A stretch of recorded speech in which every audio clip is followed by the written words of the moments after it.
జోలకంటి గారు మీతోనే ప్రారంభిద్దాం. సీనియరు ఎందుకు అంటే నిజానికి ఏదో సరే ఎన్నికల 5 నెలల్లో 6 నెలల్లో సభలు సమావేశాల్లో సహజంగా ఒకరి మీద ఒకరు విమర్శలు కావచ్చు, లేకుంటే కొంత ఘాటైన పదాలు వాడుకోవటం అనేది సహజం. ఆ సభల్లో మాట్లాడటం కొంత ఎమోషన్ క్రియేట్ చేయటం అని. కానీ ఎన్నికలై సంవత్సరంన్నర అయింది, ఇంకా 3.5 సంవత్సరాలు ఉంది. కానీ పదాలు చూస్తుంటే మాట్లాడుతున్న చాలా ఘాటుగా రేపు ఎల్లుండే రాజకీయంగా కొన్ని ఎలక్షన్లు ఉన్నాయనా, లేకుంటే లేదు కాంపిటీషన్ ఎక్కువయ్యా.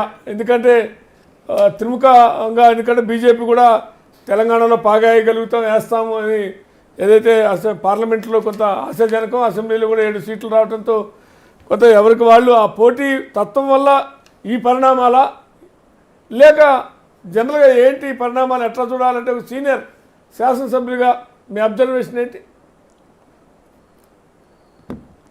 ఇప్పుడు ఈ 3 ప్రధానమైనటువంటి పార్టీలు, ఒకటి కేంద్రంలో బీజేపీ అధికారంలో ఉన్నది, రాష్ట్రంలో కాంగ్రెస్ పార్టీ అధికారంలో ఉన్నది, మొన్నటి వరకు 10 సంవత్సరాల పాటు బీఆర్ఎస్ పార్టీ అధికారంలో ఉన్నది. ఇప్పుడు ఎన్నికలు ఏం లేవు. ఇప్పుడు ఒకరిపైన ఒకరు అర్థం పర్థం లేనటువంటి ఆరోపణలు చేసుకోవటం చూసి ప్రజలు చాలా అసహించుకుంటా ఉన్నారు. వీళ్ళకు ఓట్లేసి గెలిపించింది దేనికి? ఇప్పుడు ఎన్నికలు ఏం లేవు. ఎన్నికలు లేనటువంటి సమయంలో ఈ రకమైనటువంటి ఆరోపణలు చేసుకుంటూ కాలేపన చేస్తూ ఉన్నారు. ప్రజలకు ఇచ్చినటువంటి వాగ్దానాలు ఏంటి? ప్రజలు ఏ కష్టాల్లో ఉన్నారు? రైతుల పంటకు గిట్టుబాటు ధర లేక, నీళ్ళందక, నిరుద్యోగ సమస్య కానివ్వండి, తర్వాత కేంద్ర ప్రభుత్వం రాష్ట్ర ప్రభుత్వం ప్రజలకు అనేక వాగ్దానాలు ఇచ్చారు. వాటిని ఎంతవరకు అమలు చేస్తూ ఉన్నాం? ప్రజల కష్టాలు తీర్చడానికి ఏ రకంగా ప్రయత్నం చేస్తున్నాం అనేది కావాలి కదా. అది వదిలేసేందనంటే ఇప్పుడు అక్కడేదో దొంగ నోట్లు ముద్రించి అసెంబ్లీ ఎన్నికల్లో మొత్తం బీఆర్ఎస్ పార్టీ వాళ్ళు అవే పంచారంటున్నారు. కేంద్రంలో మీరే కదా అధికారంలో ఉంది, ఎందుకు పట్టుకోలేదు? ఎందుకు వాళ్ళ మీద కేసులు పెట్టి జైల్లో పెట్టలేదు? ఇప్పుడు ఎందుకు మాట్లాడుతూ ఉన్నారు? ఏమన్నా అర్థం ఉండాలి కదా. ఇవాళ బండి సంజయ్ గారు, ఆయన ఒక మంత్రిగా ఉన్నాడు. తెలంగాణ రాష్ట్రాన్ని అభివృద్ధి చేయడానికి కేంద్రం నుంచి తీసుకొస్తున్న నిధులేంటి, విభజన చట్టంలో అప్పుడు పొందుపరిచినటువంటి అనేక వాగ్దానాలు ఉన్నాయి, ఆ హామీలన్నింటినీ అమలు చేయడానికి అలాంటి ఏమి లేదు. పొద్దున్న లేస్తే ఒకళ్ళపైన ఒకళ్ళు ఆరోపణలు చేసుకుంటూ తర్వాత ఏంటంటే ఇట్లా ఒక రచ్చబండలాగా అది తిట్ల పంచాంగం తప్ప ఇంకోటి కాదు. ప్రజలకు కావాల్సింది అది కాదు కదా. సిగ్గుపడుతున్నారు ప్రజలు, ఇలాంటి నాయకులేనా మనకున్నది అని చెప్పేసి. అందుకొరకే ఇప్పటికైనా వాళ్ళంతా సోయి తెచ్చుకోవాలి. 3 ప్రధానమైనటువంటి రాజకీయ పక్షాలు ప్రజలకు ఏది అవసరం ఉందో ఆ అవసరం ఉన్న సమస్యల మీద దృష్టి పెట్టాలి. ప్రజలు ఏ కష్టాలు పడుతున్నారో ఆ కష్టాలు తీర్చడానికి కేంద్రంలో ఉన్న బీజేపీ ఏం చేయాలి, కాంగ్రెస్ పార్టీ అధికారం నుండి రాష్ట్రంలో ఏం చేయాలి, ప్రధాన ప్రతిపక్షంగా ఉన్నటువంటి బీఆర్ఎస్ ఏం చేయాలి.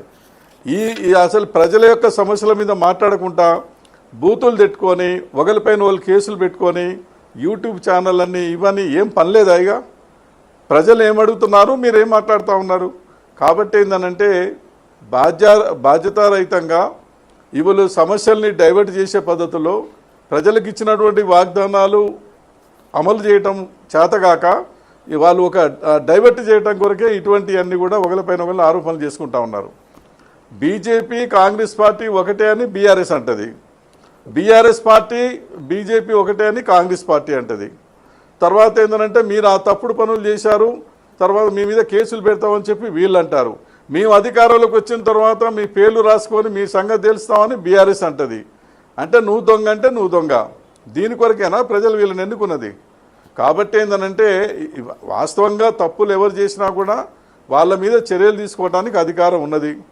ఇవాళ బండి సంజయ్ గారు అనేక విషయాల్లో మాట్లాడుతుంటాడు. ఎప్పుడో 100 సంవత్సరాల క్రితం చరిత్రను మొత్తం తిరగదూడేటువంటి పద్ధతిలో ఆ గుడి ఎవరు కూడా ఏమి తగ్గట్లా. నిజానికి మీ ఎలక్షన్ ఉండో ఇంకోటి ఉండో కాదు, దొరాది సమాజానికి ఏం అవసరం? సీఎం ఇప్పుడు ఇప్పుడు ప్రజలకు భాష వీళ్ళు ఏదో అన్నట్టుగా కోడలికి బుద్ధి చెప్పి అత్త ఏదో చేసింది అన్నట్టుగా అంటారు, అందరూ అంటారు. కానీ ఎవరు ఇదిగా అట్లా దొర సీఎం కుర్చీ నుంచి దొర దిగి అంటారు.